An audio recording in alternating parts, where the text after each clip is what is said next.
Good morning! May avocado tayo dito, 3 peraso, 3 pieces. So, 113 lang nabili ko kahapon. Ayan, hinug na oh. Kahapon, medyo hilaw pa to. But look at that oh. They're already ripe oh. 3 na lang. So, tara, kainin natin to. Hiwain natin. Oh, look at that.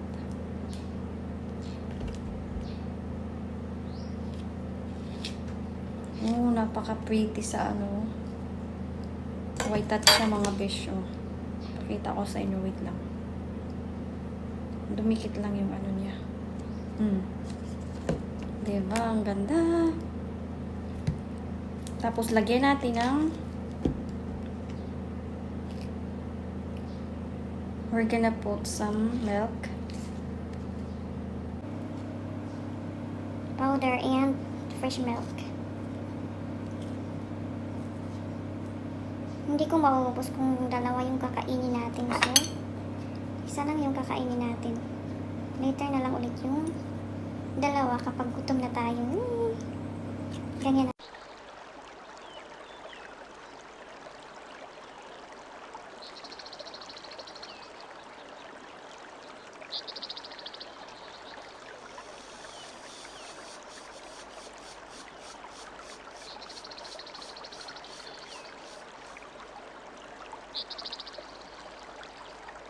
Kain!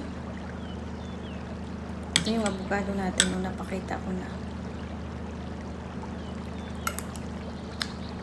Sarap. Ang dami pa. Nabili isang peraso lang to. Ang dami.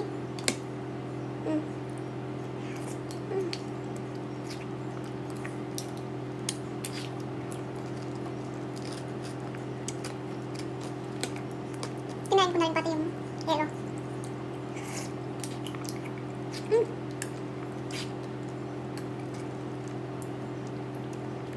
Mas gusto ko yung hindi matamis kasi pag matamis, pag matamis siya, hindi ko na makakubos to.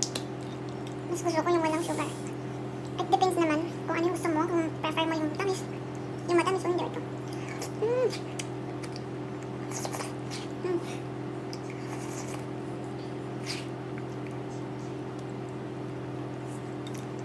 Pag season ng avocado dito, mura lang yung avocado.